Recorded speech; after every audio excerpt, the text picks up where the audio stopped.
Assalamualaikum warahmatullahi wabarakatuh. Di sini saya Ananda Putri Wulandari dengan NIM D1D22101.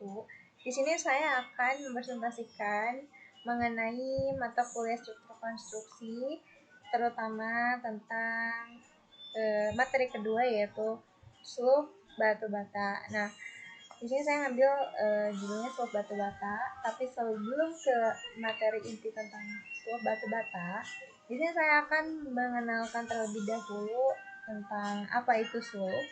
Nah, secara umum, slope merupakan sebuah material bangunan yang berada di atas fondasi.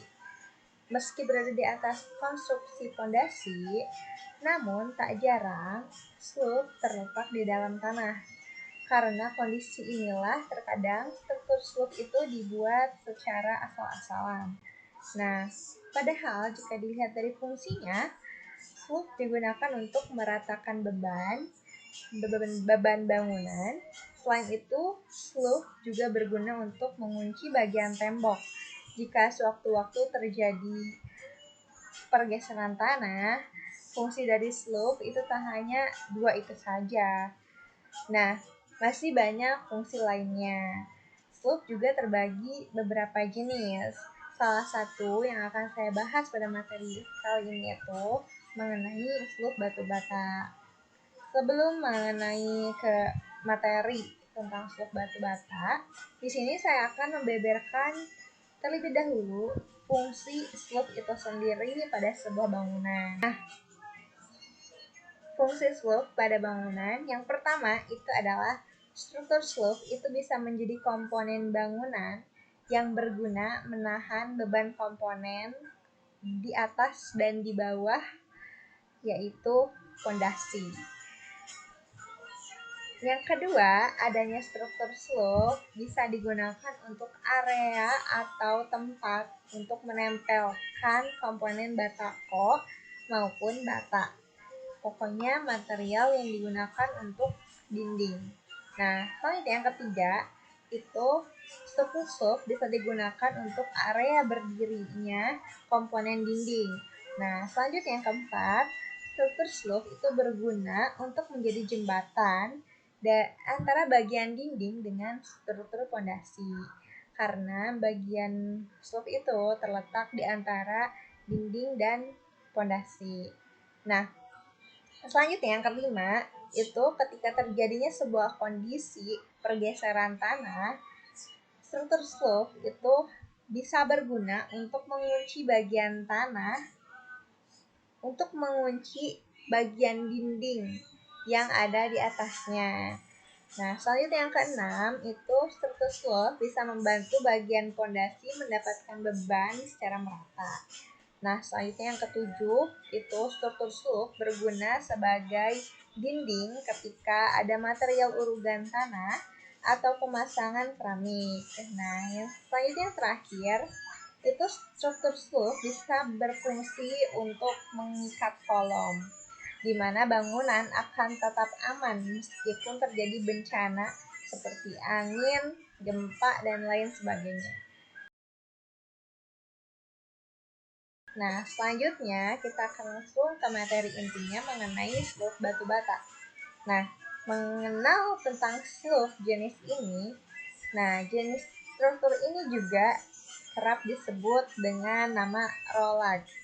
Proses pembuatan struktur slope jenis ini menggunakan batu bata yang disusun dengan bentuk melintang, lalu agar batu bata terpasang lebih kuat, struktur slope di jenis ini itu diberikan sebuah pengikat ya, yang terbuat dari adukan pasangan. Nah, membuat adukan pasangan itu sendiri tidak bisa dilakukan secara sembarangan. Ada perhitungan perbandingan yang diperlukan pada pembuatan adukan pasangan untuk mengikat struktur slope dari batu bata ini. Perbandingan tersebut adalah 1 bagian semen dan 4 bagian pasir. Nah, perlu diketahui juga jika struktur slope jenis ini itu tidak bisa membagi beban dengan begitu sempurna. Alasannya itu ya karena batu bata memiliki sifat yang lembab. Karena sifat yang lembab ini, struktur slope jenis ini itu tidak bisa menahan beban dinding dengan baik. Nah, selanjutnya itu cara menghitung kebutuhan besi pada slope. Nah, pada proses ini, perhitungan kebutuhan besi bisa ditentukan berdasarkan ukuran, diameter pada material besi pokok, panjang dari area pondasi, besi cincin atau sengkang, dan juga jarak dari pemasangan dari sengkang itu sendiri. Nah, selanjutnya cara menghitung volume pada struktur slope. Nah, rumus yang biasa digunakan pada perhitungan volume slope itu ya volume dikali lebar kali tinggi dikali panjang atau panjang kali lebar kali tinggi. Nah, itu rumusnya. Cara menghitung volume. Nah, selanjutnya itu cara menghitung backcasting pada struktur slope. Nah, dalam pemasangan backcasting pada struktur slope itu biasanya akan dilakukan secara memanjang pada kedua bagian sisinya. Nah, dalam hal ini, satuan yang biasanya digunakan itu adalah meter persegi.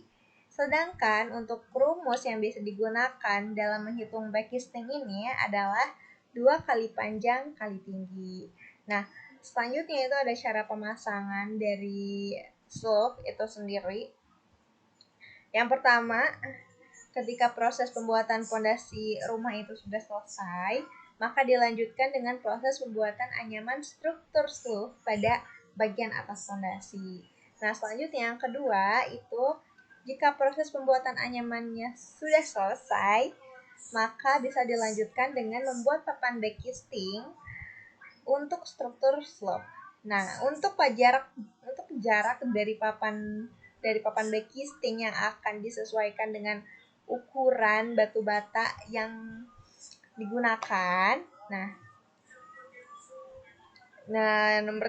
selanjutnya yang ketiga, ketika papan backcasting itu sudah selesai, maka letakkan papan backcasting tersebut di atas fondasi yang sudah dibuat tentunya. Lalu letakkan besi struktur slope pada bagian tengah dan begitu besi bisa tertutup jika proses pengecoran itu sedang dijalankan. Lalu yang keempat itu buat adukan coran yang digunakan. Lalu selanjutnya yang kelima itu lakukan proses pengecoran itu secara merata. Pastikan ya semua bagian struktur slope itu bisa terisi dengan pengecoran yang dilakukan. Nah, selanjutnya yang